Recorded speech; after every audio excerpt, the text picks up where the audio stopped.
خبروں کے مطابق اس منصوبے پر عمل درآمد اس لیے بھی ضروری ہے کیونکہ اس سے پاکستان عالمی عدالتی انصاف میں مبینہ 18 ارب ڈالر کے جرمانے کے کیس سے بھی بچ سکے گا جو اس منصوبے کی خلاف ورزی پر اس سال اس پہ نافذ ہو سکتا ہے۔ اس موضوع میں بات کریں گے اور اس کے لیے ہمارے ساتھ موجود ہیں انرجی امور کے ایکسپرٹ بھی ہیں اور پی ڈی ایم کی حکومت میں وفاقی وزیر برائے پیٹرولیم بھی تھے، ڈاکٹر مصدق ملک صاحب ہمارے ساتھ موجود ہیں۔ بہت بہت شکریہ سینیٹر ڈاکٹر مصدق ملک صاحب۔ یہ فرمائیے گا کہ جب آپ ابھی پی ڈی ایم کیبنٹ میں تھے تو Iran Pakistan gas pipeline کے حوالے سے آپ نے بڑی تفصیل سے ہمیں ایکسپلین کیا تھا کہ یہ پائپ لائن کا منصوبہ اس لیے قابل عمل نہیں ہے کیونکہ اس پہ بہت ساری سینکشنز ہیں اور پاکستان اس کا متحمل نہیں ہو سکتا۔ اب کل نگران وفاقی کابینہ نے اس کی منظوری دی ہے، اس پہ عمل درآمد کا اعلان کیا ہے۔ کیا کوئی ایسی بات ہے، کوئی ایسی ڈیولپمنٹ ہوئی ہے جو ان سینکشنز کا خطرہ جو ہے وہ ٹل گیا ہے، یا بظاہر جو بعض ماہرین کہہ رہے ہیں کہ یہ ایک ترکیب ہے جس سے کہ ہم پر کیس ہو سکتا ہے اور جو پاکستان پر اس معاہدے کی خلاف ورزی کے حوالے سے جرمانہ متوقع ہو سکتا ہے، یہ اس سے بچنے کی ایک کوشش ہے؟ آپ کے خیال میں کیا ہوا ہے یہ؟ دیکھیے، پہلی بات تو یہ ہے کہ یہ خوش آئند چیز ہے تو اس کو ہمیں مثبت رویے اور مثبت آنکھ سے دیکھنا چاہیے۔ اب اس کا کریٹیکل انالیسس کر لیتے ہیں۔ یہ 5 یا 6 مختلف طریقہ کار ہیں جن کے ذریعے ہم پہ سینکشن لگ سکتی ہیں، اور کچھ یہ جو لیبیا اور ایران سینکشنز کا قانون تھا یہ بہت پرانا قانون ہے، اور جب ہمارا معاہدہ ہوا یہ قانون اس وقت بھی لاگو تھا، اس وجہ سے یہ ایک کمپلیکیٹڈ میٹر ہے۔ اب ہمیں ان سینکشن سے ایگزمپشن لینے کی کوشش کرنی ہے، اور ایگزمپشن مشکل ہے، آسان نہیں ہے، کیونکہ اس وقت ویسٹ کا انٹرسٹ ہمارے ریجن میں کافی کم ہو چکا ہے، اس وجہ سے ہم کوشش کرتے ہیں ایگزمپشن لینے کی، لیکن ایگزمپشن ضروری نہیں ہمیں مل پائے۔ تو ہمیں 2 پیرلل ٹریکس پہ کام کرنا ہے۔ ایک، ہمیں ایگزمپشنز لینی ہے، یعنی ہمیں ویسٹ کو یہ کہنا ہے، بالخصوص امریکہ کو یہ کہنا ہے کہ پاکستان ان ایگزمپشنز کا متحمل نہیں ہو سکتا، اور کئی ممالک کو، بہت زیادہ نہیں مگر آذربائیجان اور 1-2 اور ممالک کو انہوں نے ایگزمپشنز دی ہیں، عراق کو دی ہیں، مگر وہاں پہ ان کے جو اسٹریٹجک انٹرسٹ تھے دونوں جگہوں پہ بہت زیادہ تھے۔ ایک جگہ سے پائپ لائن کے ذریعے جا رہی تھی گیس پورے یورپ کو، دوسری جگہ پہ عراق میں آپ کو معلوم ہے کہ کتنے زیادہ ویسٹڈ انٹرسٹ تھے امریکہ کے، تو ان 2 ممالک کو ایگزمپشنز ملی ہیں، مگر ہمیں بھی ترکی کو بھی ملی ہے ڈاکٹر صاحب، ترکی کو بھی آئی بلیو، ترکیہ کو بھی ملی ہے آئی بلیو۔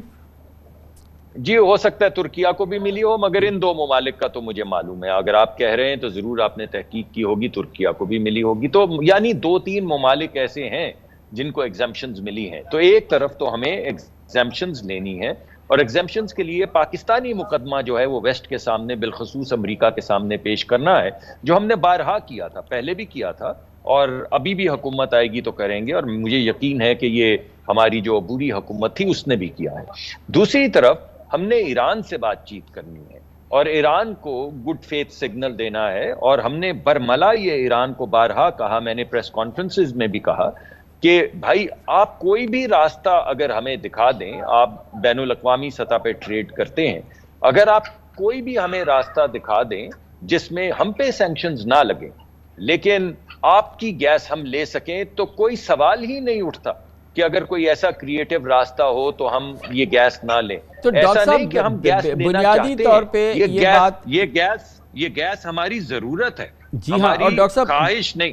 ڈاکٹر صاحب یہ بات بہرحال طے ہو گئی کہ یہ ساری جیو اسٹریٹجک معاملات ہوتے ہیں، اگر ہماری خارجہ پالیسی کامیاب ہو تو ہم اس چیز کو عبور کر سکتے ہیں، جیسے مثال کے طور پہ آذربائیجان نے کر لیا یا ٹرکی نے کر لیا یا عراق کی اپنی جو بھی انٹرسٹ ہے، اور پھر بہت بڑا کیس ہے آپ کو یوکرین وار اور جو رشین آئل پرچیز کی ہے انڈیا نے، ایک ہیوج، اور پورا انڈیا نے رشیا کی اکانومی کو اور سینکشنز کو فیل کر دیا، مگر ایک لفظ نہیں ہے جو انڈیا کے خلاف آیا ہو۔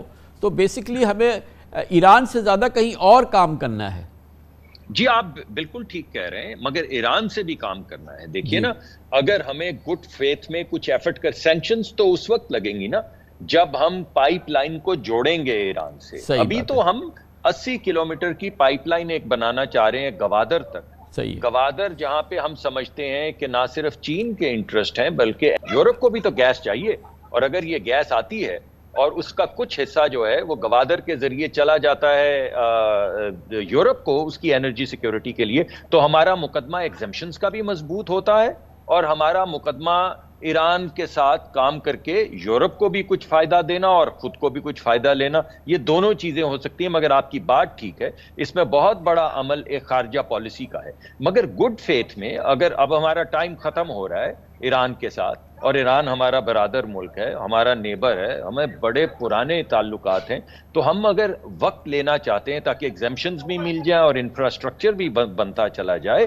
تو ان دونوں چیزوں کو آگے بڑھانے کے لیے ایک طرف ہم انفراسٹرکچر گڈ فیتھ میں بنا رہے ہیں، اور دوسری طرف جو اصل ہماری ہوگی کوشش وہ یہ ہوگی کہ ہم ایگزمپشنز لے سکیں، ہمیں انشاءاللہ ایگزمپشنز ملیں گی، کوشش اور یہ کہ کریں گے۔ جو بہرحال پھر ہمارے لیے بہت مشکل صورتحال ہو سکتی ہے انٹرنیشنل کورٹ آف جسٹس میں، اس سے بھی ہماری بچت ہو سکے نا، کیونکہ ہم بہت بری طرح سے متاثر ہو چکے ہیں اس معاملے میں۔ دیکھیے، ایران سے جب بھی میں نے بات کی، اور مجھے یقین ہے اس عبوری حکومت نے بھی جب بھی بات کی، ان کا رویہ ہماری طرف مثبت ہی رہا ہے، اور وہ ہمارا بھائی ملک ہے، اور آج بھی مجھے یقین ہے کہ جو گفتگو چل رہی ہے ان میں ان کا مثبت رویہ ہے، مگر ہمیں بھی تو کچھ کرنا ہے نا۔ بہت شکریہ، بڑی نوازش ڈاکٹر مصدق ملک ہمارے ساتھ۔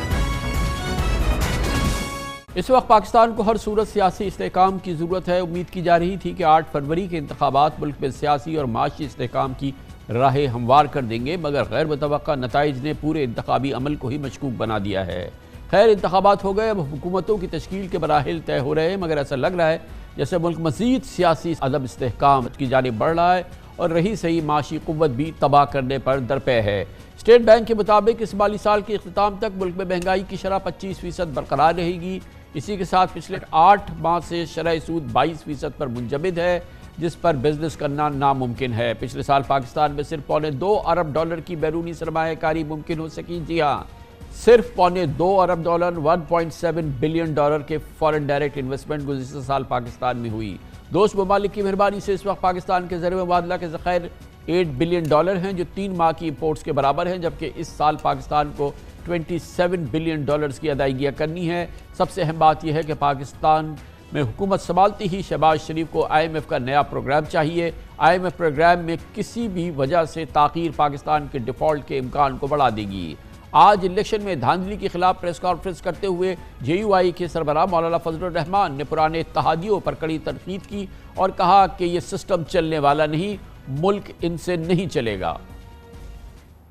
آج بانی PTI عمران خان نے انتخابات میں دھاندلی کے خلاف ہفتے کو ایک اور ملک گیر احتجاج کی کال بھی دی ہے۔ عمران خان سے ملاقات کے بعد PTI کے رہنما اسد قیصر نے اڈیالہ جیل کے باہر گفتگو کرتے ہوئے کہا کہ پارٹی گرینڈ الائنس کی جانب بڑھ رہی ہے اور دیگر جماعتوں کو بھی انتخابی دھاندلی کے خلاف احتجاج میں شامل کرے گی۔ آج ہی وکلاء سے ملاقات میں عمران خان نے ایک بار پھر IMF کو خط لکھنے کے عزم کو دہرایا۔ ان کا موقف ہے کہ جب تک انتخابی دھاندلی کی تحقیقات نہ ہو جائیں، IMF پاکستان کی مالی معاونت نہ کرے۔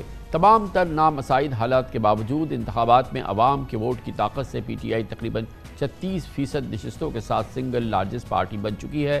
اب PTI شہباز شریف کی مخلوط حکومت میں شامل جماعتوں سے بات چیت کو تیار نہیں، تاہم پیپلز پارٹی کے چیئرمین بلاول بھٹو پھر کہہ رہے ہیں کہ مفاہمت کے لیے وہ تیار ہیں، لیکن پہلے PTI اپنی غلطیوں کو یا عمران خان اپنی غلطیوں کو تسلیم کرے۔ بہرحال کوئی پاکستانی اس بات کا انکاری نہیں ہے کہ پاکستان کی موجودہ سیاسی اور معاشی صورتحال تمام سٹیک ہولڈرز کے سر جوڑ کر بیٹھنے اور باہمی اختلافات کو بھلا کر ملک کو آگے لے جانے کے عزم کا تقاضا کر رہی ہے۔ پاکستان کو آج استحکام کی ضرورت ہے، اسٹیبلٹی کی ضرورت ہے۔ پاکستان عدم استحکام کا متحمل نہیں ہو سکتا، نہ پاکستان کی عوام، قوم، نہ پاکستان کی معیشت۔ ہر صورت میں پاکستان کو استحکام چاہیے، اور ایک طویل عرصے کا سیاسی استحکام، معاشی استحکام پاکستان کی اولین ترجیح ہونی چاہیے۔ اسی موضوع پر ایک بہت مقبول کتاب سامنے آئی ہے، تحریر کی ہے ڈاکٹر ملیحہ لودھی نے، جس کا عنوان ہے Pakistan search for stability, Pakistan کی استحکام کے لیے تلاش۔ بہت ہی برموقع کتاب ہے، اور اس کے لیے ظاہر ہے کہ ڈاکٹر ملیحہ لودھی ہماری بہت ہی ممتاز اسکالر ہیں، اس وقت ہمارے ساتھ موجود ہیں۔ بہت بہت شکریہ ڈاکٹر ملیحہ لودھی صاحبہ، آپ نے ہمیں جوائن کیا ہے۔ ایک چیز تو ہمارے ساتھ ایک بڑی ایک ٹریجک یہ ڈیولپمنٹ ہوئی کہ ہم سمجھ رہے تھے کہ الیکشن کے بعد استحکام آئے گا، ایک جو بھی حکومت سامنے آئے گی وہ حکومت بن جائے گی، اور ایک ہم معاشی استحکام کی جانب آگے بڑھیں گے۔ اور اسی لیے آپ جیسی جو شخصیات تھی ہمیشہ کہتی تھی کہ ہر صورت میں الیکشن ہونا چاہیے، الیکشن ڈیفر نہ ہونا چاہیے۔ ہم ایک مائنورٹی کے اندر تھے. میں یہ سمجھتا تھا کہ یہ الیکشن جو ہے یہ پاکستان کو مزید ٹرموائل کی طرف دھکیل دے گا. میں چاہتا ہی ہوں کہ میں غلط ثابت ہوں, لیکن حالات جو ہیں وہ انفارچونیٹلی دکھا یہ رہے ہیں کہ الیکشن نے جو ہے وہ پاکستان کو مزید انسٹیبلٹی کی طرف دھکیل دیا ہے. اور آپ جیسے فرما رہی ہیں, آپ کی کتاب کہہ رہی ہے کہ پاکستان کی اولین ترجیح, پاکستان کی اولین اس وقت سرچ جو ہے وہ استحکام ہے. پھر وہ ہم کیسے حاصل کریں؟ کامران, افسوس سے یہ کہنا پڑتا ہے کہ ہماری پوری تاریخ جو ہے وہ بھری ہوئی ہے, یہی جس کا عنوان ہے میری نئی کتاب کا, سرچ فار اسٹیبلٹی. سو ہم اسٹیبلٹی کو اچیو نہیں کر پائے, اور اس کے بہت وجوہات ہیں, جس میں ظاہر ہے ایک وجہ تو اس کی ہے پولیٹیکل ڈسکنٹینیوٹی, جس کو میں کہوں گی کہ بار بار, یعنی کہ ایک پوری تاریخ میں ہمارا ایک بھی وزیر اعظم نہیں جو کہ پورا ٹرم جس نے کمپلیٹ کیا ہو, تو اسی سے اندازہ لگا لیں. دوسرا میرا خیال ہے دوسری وجہ یہ ہے, ایک تو پولیٹیکل ڈسکنٹینیوٹی, اور دوسری وجہ یہ ہے کہ برداشت نہیں رہی ہماری سیاست میں. ہماری جو سیاسی پارٹیز ہیں, سیاسی لیڈران ہیں, انہوں نے ایک دوسرے کو برداشت نہیں کیا. اور جمہوریت کی ایفیکٹونیس, جمہوریت کو چلنے کے لیے تو یہ ضروری ہوتا ہے کہ کمپرومائز ہو, میوچل اکوموڈیشن ہو, اور سب سے اہم چیز برداشت ہو, اور ہیوملٹی بھی ہو, بہت اہم چیز ہے. سو یہ اس کا تو فقدان رہا ہے پاکستان میں. اور افسوس یہ ہے کہ اب بھی دیکھیے, آپ کہہ رہے ہیں کہ اگر الیکشن ہوئے ہیں تو اس کی وجہ سے اور پولیٹیکل انسٹیبلٹی ہوئی ہے. میں تو یہ کہتی ہوں کہ اگر الیکشن نہ ہوتے تب بھی پولیٹیکل انسٹیبلٹی ہوتی, اس لیے کہ جو انڈر لائنگ ریزنز ہیں, جو انڈر لائنگ فیکٹرز ہیں, وہ تو وہیں کے وہیں ہیں کہ کوئی کسی کو برداشت کرنے کو تیار نہیں. لیکن جیسے آپ نے انٹروڈکشن میں کہا, بہت ہی ٹھیک آپ نے فرمایا, اور وہ یہ ہے کہ جو ڈیمیج ہوا ہے اس پولیٹیکل انسٹیبلٹی سے ہماری معیشت کو, وہ تو یعنی کہ اٹس انکیلکیبل, اس کو کیلکولیٹ کرنا بہت مشکل ہے. اور اب بھی آپ دیکھیں کہ جو ڈیمیج ہوتا جا رہا ہے, تو ضرورت اس بات کی ہے کہ مختلف political leaders should step back, and یہ ان کی ریئلائزیشن ہونی چاہیے اور ایکنالجمنٹ ہونی چاہیے کہ کوئی نہیں جیتے گا. دیر از نو ونر. اگر اکانومی جو ہماری ہے وہ ٹینک کر جاتی ہے یا میلٹ ڈاؤن کرتی ہے, اس میں کوئی نہیں جیت سکتا اس چیز سے. تو اب یہ جو الیکشنز ہوئے, آپ نے دیکھا کہ لائک 2018 الیکشنز, شاید اس سے بھی تھوڑا سا زیادہ اس وقت جو ہے عوام کا عدم اعتماد ہے اس الیکشن پہ. کوئی کسی کو اس پہ, اس کے ریزلٹس کو کوئی ماننے کو تیار نہیں ہے, دل سے نہیں ماننے کے لیے تیار ہے. میں اور آپ بھی اس بات کو تسلیم کرتے ہیں کہ ظاہر ہے کہ یہ انتہائی سسپیکٹ الیکشن تھے. 2018 کے الیکشن بھی سسپیکٹ تھے, لیکن جو 2018 کا ونر تھا اس الیکشن میں, اس نے بہت ہی اس کا جشن منایا, اور اس کے بیسس پہ ظاہر ہے کہ پاور لیا, اور پھر جس طرح سے بھی اس کو چلایا. اور اب جو آئے ہیں یعنی کہ عمران خان اور اب نواز شریف صاحب, suspect election, thoroughly suspect election, لیکن اس کے ساتھ ہی وہ اس کو انجوائے کرنے کے لیے تیار ہیں, اور تمام مل کے جو ہے وہ حکومت بنا رہے ہیں. تو جو بھی ہم اس حالت کے اندر ہیں, تو اس میں ایک بہت بڑے جو سسپیکٹ ہے وہ تو خود ہمارے پولیٹیشینز ہیں. دیکھیں کامران, جیسے میں نے کہا, صرف پولیٹیشینز کا قصور تو نہیں ہے کہ ہمارے ہاں لیک آف اسٹیبلٹی رہی ہے. ہماری جو پولیٹیکل ڈسرپشنز ہوئی ہیں, اس کی بھی تو ایک بہت بڑی کنٹریبیوشن ہے اس ساری انسٹیبلٹی میں.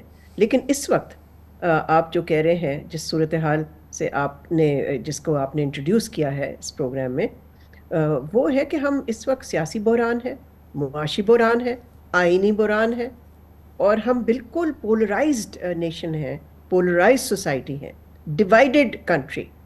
تو اب ضرورت کس چیز کی ہے؟ ضرورت اسی چیز کی ہے نا کہ کسی قسم کا پروسیس ہونا چاہیے, ٹالرنس کا, لیکن معاف کیجیے گا, ایز اپوز ٹو یہ جو آپ کا میسج ہے, یہ جو آپ کا میسج ہے جو آپ فرما رہی ہیں, ایز اپوز ٹو دیٹ آپ نے دیکھا کہ ایک بڑی پارٹی جس کو کہ الیکشن سے پہلے, پری الیکشن, اس کا سمبل اس سے نہیں تھا, اس کے پاس اس کا نام نہیں تھا, اس کے پاس کیمپین نہیں تھی, اس کے پاس کسی قسم کی کیمپین کی کوئی فریڈم نہیں تھی, پھر اس کے باوجود بھی جو اس کا رزلٹ آیا, سنگل لارجسٹ پارٹی بن گئی ہے, لیکن اس کے باوجود بھی اٹ سیمز لائک کہ اس کو ریزرو سیٹس جو اس کو ملنی چاہیے وہ بھی نہیں اس کو ملے گی, آئیڈینٹی آج بھی اس کے پاس نہیں ہے. تو یہ it's not recipe for reconciliation it seems.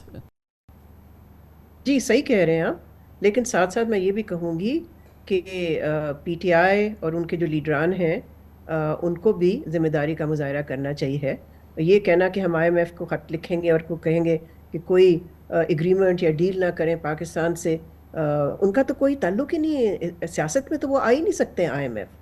تو دیکھیں, ذمہ داری کا مظاہرہ دونوں طرف سے ہونا چاہیے, بلکہ ہر طرف سے ہونا چاہیے, اور اسی چیز کی شدت سے ضرورت ہے کہ everybody rises to the occasion. دیکھیں, پاکستان پھر ایک ٹرننگ پوائنٹ پہ آ گیا ہے, اور ہم ٹرننگ پوائنٹ پہ آ کے ہمیشہ غلط ٹرن لے لیتے ہیں. جی, مگر آپ نے بہت امپورٹنٹ بات کی ہے, کیونکہ اس کا ذکر نہیں ہوتا جب ہم اس وقت کے حالات کا ذکر کرتے ہیں, کہ کچھ ذمہ داری تو PTI لیڈرشپ کی بھی ہے نا, عمران خان کی بھی ہے.